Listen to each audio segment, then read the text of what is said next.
Bienvenue sur ma chaîne. Je m'appelle Fracoris. Depuis mars 2003, ma vie a pris un tournant singulier et lumineux, celui de la médiumnité clairentendante. Tout a commencé lors d'une profonde méditation en février 2003. Ce jour-là, tandis que le silence m'enveloppait, une sensation étrange m'a traversé. Lentement, irrésistiblement, mes deux bras se sont soulevés vers le ciel, portés par une force invisible, comme guidés par une énergie venue d'ailleurs. Intrigué et touché par ce phénomène, j'ai renouvelé l'expérience à plusieurs reprises, retrouvant à chaque fois cette même sensation magnétique, mystérieuse, presque sacrée. C'est à la suite de ces méditations que le voile s'est peu à peu levé. Un contact s'est établi avec l'au-delà. Mes premiers pas sur ce chemin se sont faits par l'écriture automatique, la main guidée, les mots fluents d'une source nouvelle en moi. Et en moins de 2 mois, cette connexion intime s'est approfondie. Les messages, d'abord furtifs, se révèlent avec une clarté croissante, jusqu'à ce que la pensée elle-même devienne le canal privilégié de leur transmission. Au début de mon parcours, je pensais humblement que le contact que j'établissais était celui de mon guide spirituel. Mais ce lien mystérieux a pris son temps pour se dévoyer pleinement. Pendant des mois, voire des années, mon interlocuteur m'a prodigué de nombreuses révélations profondes, illuminant la nature véritable de l'esprit et de l'âme, tout en m'expliquant avec clarté le fonctionnement subtil du corps humain. Ce chemin d'apprentissage patient et progressif m'a conduite à une compréhension bien plus vaste et étonnante de celui qui me guidait réellement. Ce n'était pas un simple guide parmi tant d'autres, mais bien une présence, d'une dimension et d'une essence bien au-delà de ce que j'avais d'abord imaginé. Ainsi, c'est à travers ce long cheminement d'éveil que l'identité véritable de mon contact a fini par m'être révélée, ouvrant une nouvelle porte vers une connaissance profonde et lumineuse. En vérité, ce n'était pas seulement un guide que je contactais, mais la source même, le Créateur universel en personne. Cette connexion, bien que d'une nature subtile et profondément spirituelle, soulève une question fascinante. Comment est-il possible à un simple être humain, limité par sa condition matérielle, de communiquer par la pensée avec l'origine de toute chose ? C'est ce mystère, cette merveilleuse résonance entre l'humain et le divin que je partage avec vous ici, pour explorer ensemble les profondeurs de cette expérience unique. Il est essentiel de comprendre que tout dans notre existence est intimement lié, formant un puzzle d'une extrême complexité. L'esprit, l'âme et même le taux vrimatoire sont des concepts fondamentaux qui façonnent profondément l'être humain dans sa globalité. Je prendrai le temps, dans de futures vidéos, de développer avec rigueur et profondeur ces notions essentielles, afin de vous éclairer sur leur nature subtile et leur rôle dans notre évolution. Pour l'instant, je me limiterai à poser les bases indispensables à la compréhension de ce qui m'a permis d'établir un contact direct avec la source elle-même. Mon contact m'a révélé la véritable nature de l'esprit, de l'âme, ainsi que le fonctionnement profond et réel du corps humain. Pour faire simple, bien que je développe ces notions en profondeur dans d'autres vidéos, l'esprit peut être vu comme une enveloppe énergétique qui épouse la forme du corps de toute créature vivante. Cette enveloppe n'est pas directement en contact avec le corps physique, car l'esprit nécessite un corps intermédiaire, un support subtil, pour s'incarner pleinement. Il faut comprendre que tout ce qui existe possède son double, une réalité parallèle intimement liée à la superposition des états de la matière, ce que la physique quantique commence à entrevoir. Ainsi, chaque être humain possède une double énergie qui vibre à une fréquence différente. C'est sur ce double, qui est la réplique fidèle du corps physique, que l'esprit vient s'envelopper, à la manière d'un gant qui épouse délicatement la main. Le corps physique, ce double énergétique, et l'esprit forment une unité indissociable coexistant sur un même plan, chacun vibrant à sa propre fréquence qui leur est propre. Les âmes sensibles et spirituelles seront peut-être surprises de m'entendre parler ainsi de l'esprit, car dans leur compréhension profonde, l'esprit dépasse largement notre individualité limitée. L'esprit, pour eux, est en réalité une réalité vaste, universelle, infinie, qui transcende les frontières personnelles pour embrasser l'essence même de l'existence. il n'est pas enfermé dans les contours étroits de la singularité humaine, mais se déploie à travers et au-delà de chaque être, tissant l'unité secrète qui repose toute chose dans un souffle commun, invisible et pourtant fondamental. Il est important de comprendre que cette vision courante de l'esprit est, en réalité, une perception limitée, liée aux expériences que nous vivons sur cette terre. Chaque instant, chaque épreuve, n'est que le reflet d'un apprentissage nécessaire à notre évolution. Mais l'esprit, lui, dépasse largement ce cadre restreint. Il s'étend bien au-delà de notre existence matérielle, dans une réalité beaucoup plus vaste, profonde et lumineuse. Ici, je ne parlerai pas encore de l'âme, car je réserve ce sujet à une future vidéo plus approfondie. Il est important de souligner que l'âme est souvent confondue avec ce que l'on appelle le double spirituel, une réalité pourtant bien distincte et malheureusement méconnue de l'humanité aujourd'hui. Pour comprendre l'esprit, il est essentiel de réaliser qu'il ne peut s'être créé lui-même.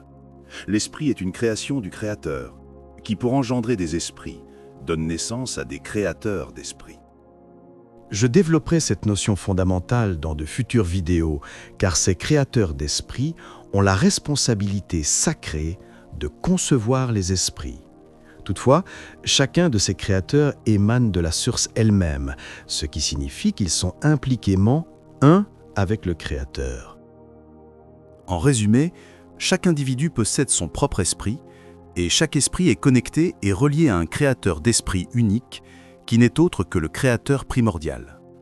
La source infinie possède ainsi le pouvoir de se démultiplier à l'infini en générant des créateurs d'esprit. L'esprit possède également une aura unique ainsi que ses propres chakras. Puisque l'esprit est uni au double, lequel est indissociable du corps physique, tous leurs chakras sont connectés et intimement imbriqués. Ainsi, l'esprit, le double et le corps partagent les mêmes chakras et la même aura. De plus, chaque créateur d'esprit est directement relié à l'ensemble des chakras de l'esprit et de la personne. Par ce lien profond, chaque créateur d'esprit ressent et vit pleinement les expériences individuelles de chaque être. Par ce canal subtil, chaque créateur d'esprit peut entrer en contact avec la personne qu'il guide, en communiquant par la pensée.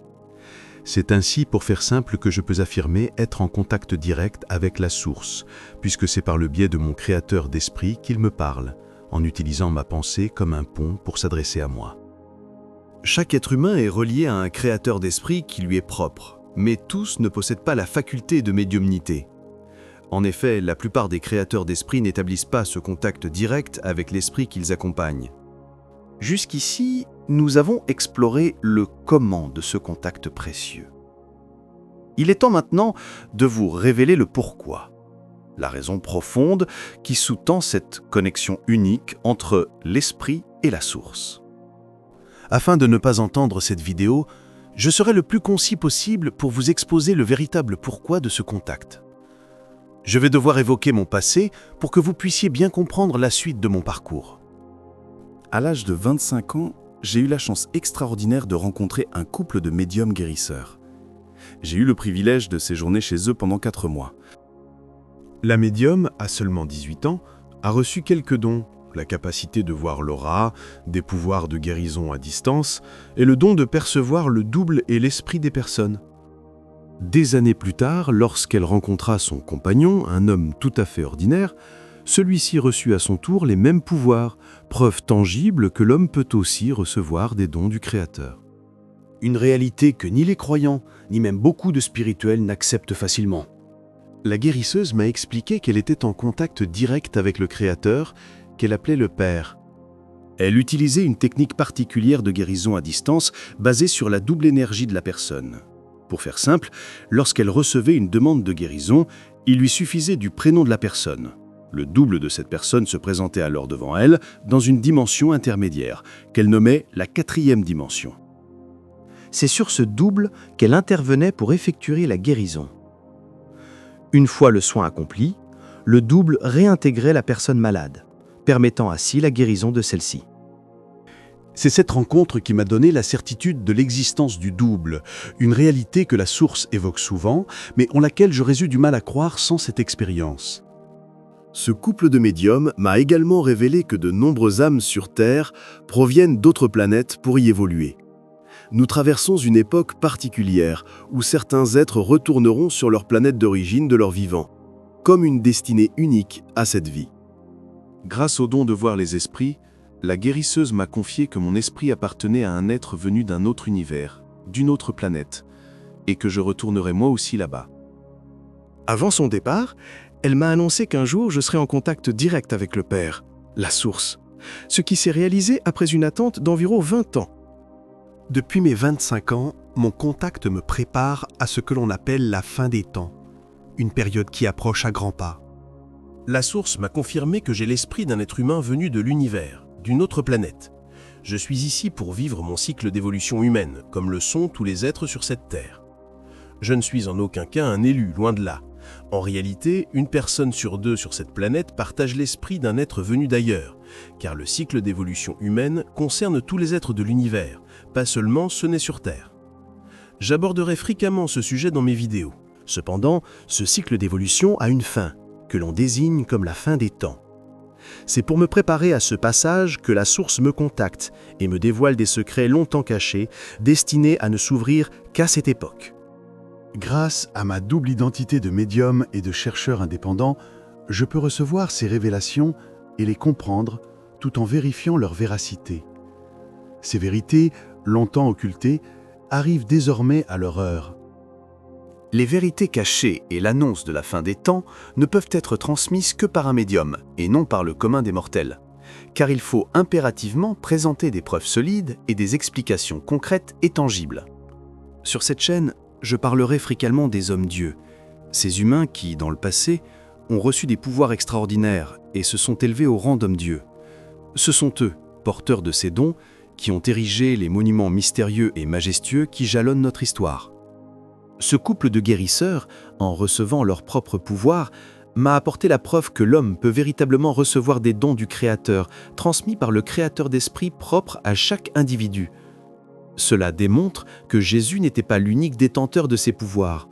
À la fin des temps, ces hommes-dieux réapparaîtront bientôt, car chaque être humain sur cette planète acquérera le pouvoir de la pensée créatrice, marquant ainsi l'ultime étape de l'évolution humaine.